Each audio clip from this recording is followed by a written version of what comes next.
Extra, extra. What in the world of marketing? June 2021 edition. Hey guys, we're here and we're here to talk about the so cool things. Now there's been some hiccups on the back end of things. So if we all look confused at times, it's us, not you, don't worry. So we're gonna you know what we're gonna do?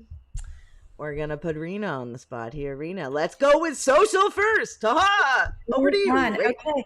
There are some really fun things that happen in social and that got my attention. One is this whole thing about YouTube Shorts. So wait. We're getting background. Echo. Yeah. So we're gonna that. Mute everyone else. Yeah, Phelan, say something. Greg, yes. Get in there. I'm sorry. You guys better you got to get in there. We're gonna run out of time. I tell you, there's so much to talk about today. Why don't we do? Phelan, you want to do search, social, or websites? Oh, this is fun. Yeah, well, let's talk about SEO because there's a big change that's happening in SEO as breaking news today that Google is having their page experience update, which takes into more effects of how people use your website. You'll be able to see that in Search Console. So apparently it just started rolling out today. They also had the creatively named June update to their algorithm, and then they're having their July update to their algorithm coming out next month. They say that there's going to be no major changes. Everyone's just kind of waiting to see how it all comes out in the wash, but it's definitely super important that you pay attention and keep an eye on your Google organic traffic. Right, it's crazy changes, and they did something really cool, which is slanderous sites are now being depreciated, let's say, on Google, right? So I thought that was really cool and a step to a good future. Is that all that's going on in search? There was a lot because of the IO and Mum, right? Did we talk Mum? No. Mum's coming out, people. But Greg is looking like he's just sitting still, not wondering what's going on. So I'm gonna bug him. I'm never wondering anything, really. It's kind of blank up here. Aura's with us. Hey. I know for web stuff, we're preparing for a big WordPress update coming, potentially target release of 5.8 in July, around the 20th. It's scheduled for, and there's going to be some major changes. It's a big change to WordPress, almost as big as when they introduced the initial block editor a year and a half to 2 years ago. Wow. And there's a bunch of notable mentions that are coming to this release. It's the initial release of getting ready for full site editing. For one, and they're introducing a bunch of new blocks that are more theme-related blocks. So you'll be able to have a block to insert your logo or your title and your tagline, things like that. There's going to be a menu block. And a bunch of other, even a query block, so you can build your own custom queries in whatever page you like to set up to show posts and things like that. So it's a major change for being able to build and design WordPress sites. I have a question. Yeah, go for it. So this is really interesting. So what do you think that means for builders like the Beaver Builder and Elementor and Divi? What do you think now that they have this native thing? What do you think is going to happen? Any takers? We got opinions. I know everybody's got one. Yeah, I mean, the block builders are not, or sorry, the page builders are not going to go away right away, but I already see a push for people to stop using those page builders and use the native resources, because the native stuff is a lot more streamlined than having one of these big page builders as a plugin weighing your site down. And because we all know for SEO purposes, speed is a big deal. There's a lot more people who are starting to learn the block editor now that it is a lot more advanced and it's getting a lot more of these features. Interesting. Okay, so I don't know how to say your name, Rena. Maybe you can say it now. I'm challenged when it comes to pronunciation, so I always ask everybody to send me a voice message of how to say their name, just so you know. So, Exanthe? No. Anyway, saying she's an Elementor fangirl, and that's I understand. I'm not a fan of any of them. Websites are hard. They can be quite useful for people who don't have any coding. It's really satisfying being able to add your own page. Right? So Yeah, I for understand sure, that, especially, but definitely I agree with Greg. I think that if you can do the thing in the native version, that's always ideal, especially when it comes to having to swap out your themes later on down the road. Yeah, it makes a big difference with your core web vitals now. In your when you're doing testing and checking your performance of the website. By far, if you use native WordPress features as much as possible, your core web vitals will be drastically better.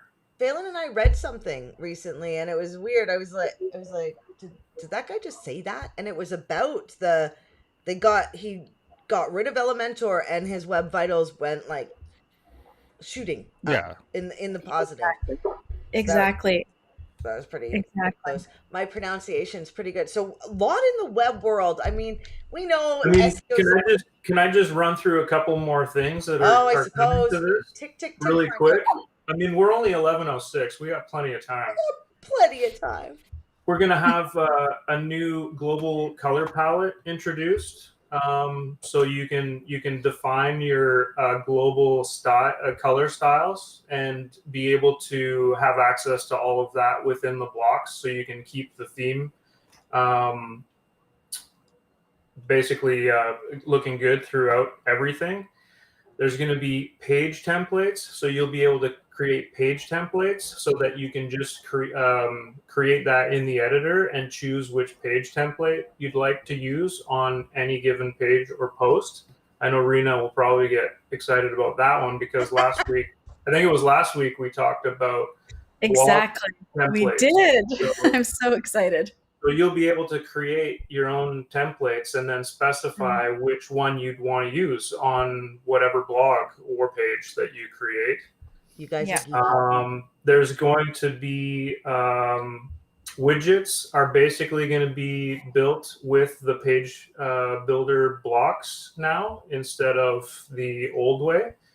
Okay. And there's going to be, this is an interesting one, native WebP support will be built into the next version of WordPress as well. So what does that mean?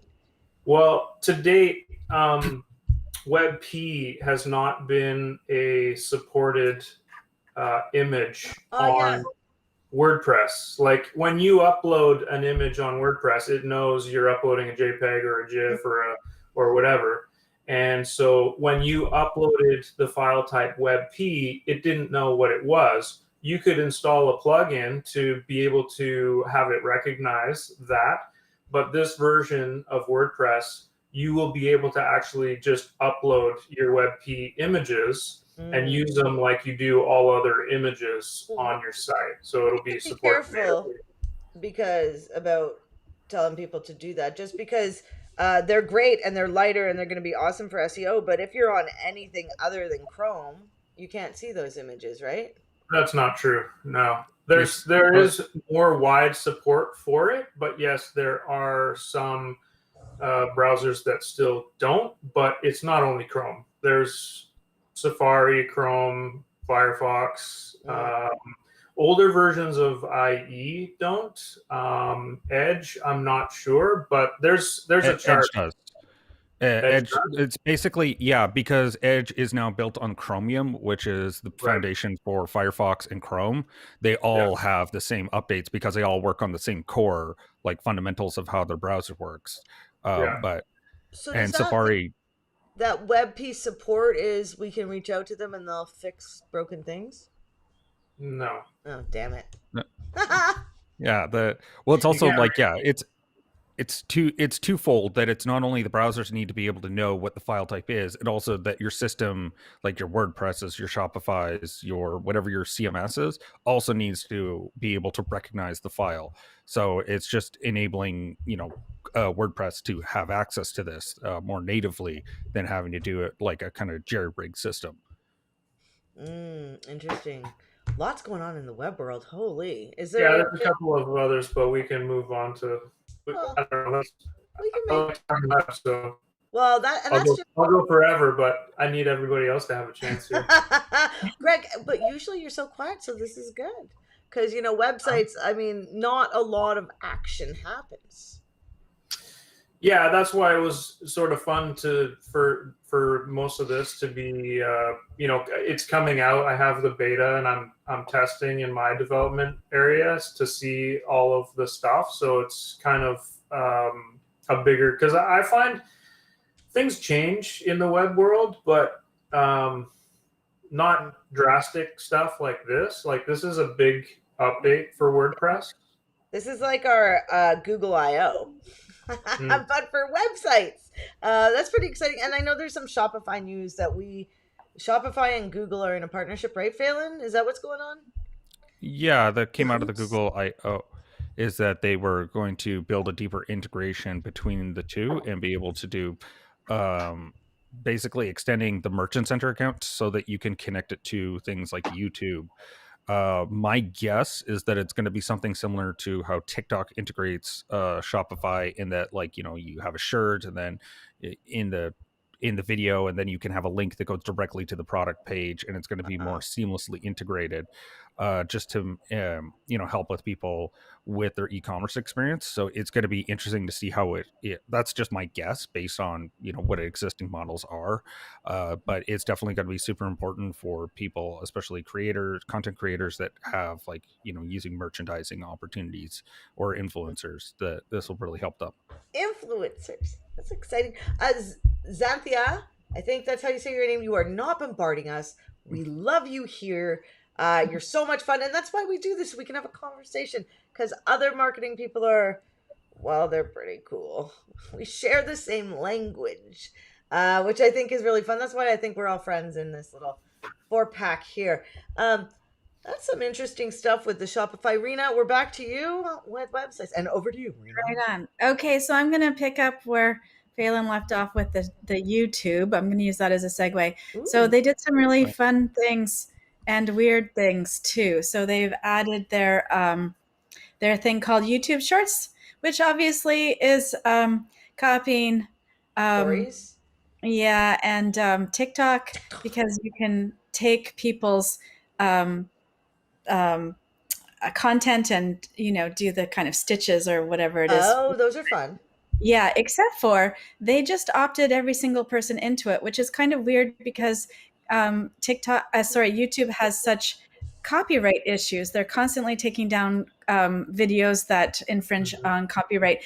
And so to opt out of that, you actually have to go and tick a box on every single